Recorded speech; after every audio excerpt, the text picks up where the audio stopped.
গা ছাড়া ভাব প্রদর্শন করা হলে হাজার হাজার নয় এমনকি লাখ লাখ শিক্ষক ইএফটি সুবিধা থেকে বঞ্চিত হবেন। শিক্ষকরা বলছেন, আমরা টাকা দিয়ে এসেছি কিন্তু কাজ হয়নি। এখন প্রশ্ন হচ্ছে, টাকা কাকে দেন তারা?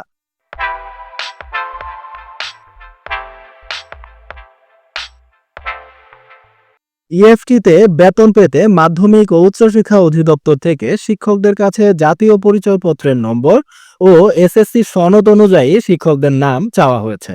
বলা হয়েছে, এক্ষেত্রে শিক্ষা সনদ, এমপিও শিট ও জাতীয় পরিচয়পত্রের সকল কিছুর বানান একই রকম হতে হবে।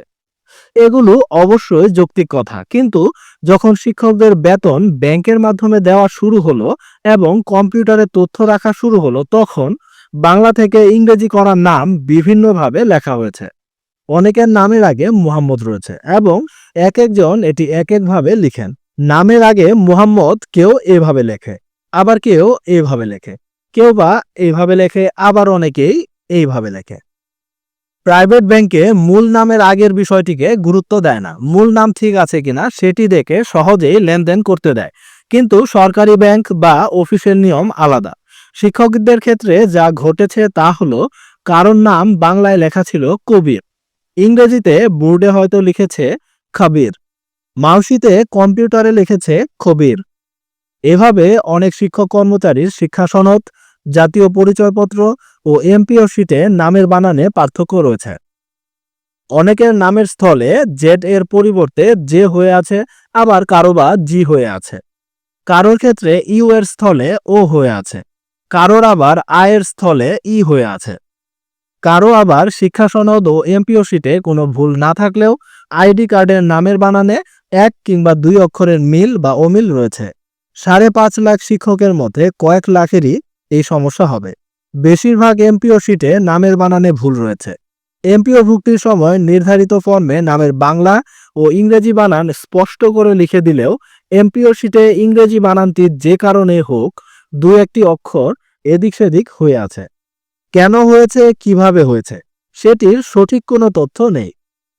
তবে শিক্ষকদের এমপিওর টাকা পেতে এতদিন খুব একটা বেগ পেতে হতো না, কিন্তু এখন মাউসি সেটিকে কিভাবে ম্যানেজ করবে?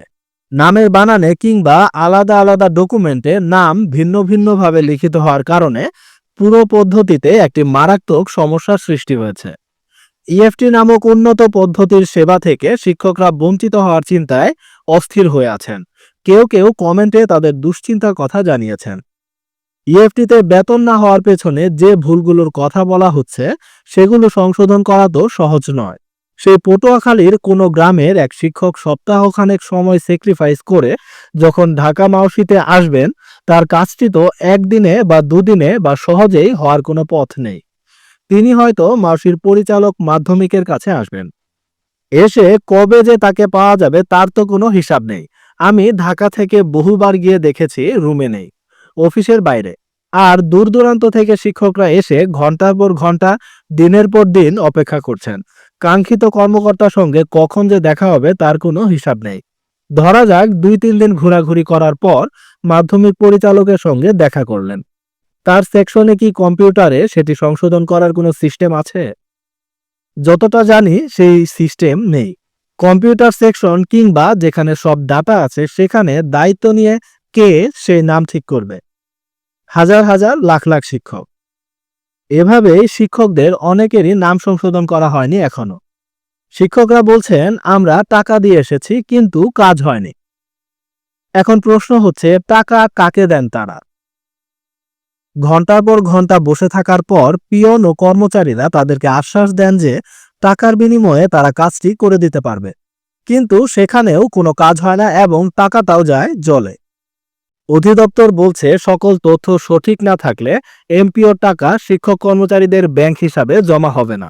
এসব তথ্য প্রতিষ্ঠান প্রধানের মাধ্যমে অনলাইনে সংগ্রহের জন্য মাধ্যমিক ও উচ্চশিক্ষা অধিদপ্তরের ওয়েবসাইটে ইএমআইএস সেলের লিঙ্ক সহ প্রয়োজনীয় নির্দেশনা দেওয়া হবে।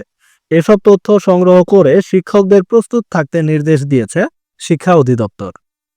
আমরা আশা করব কোনো শিক্ষক যাতে কোনো ধরনের হয়রানির শিকার না হন এই ইএফটি এর মাধ্যমে তাদের প্রাপ্য বেতন পেতে।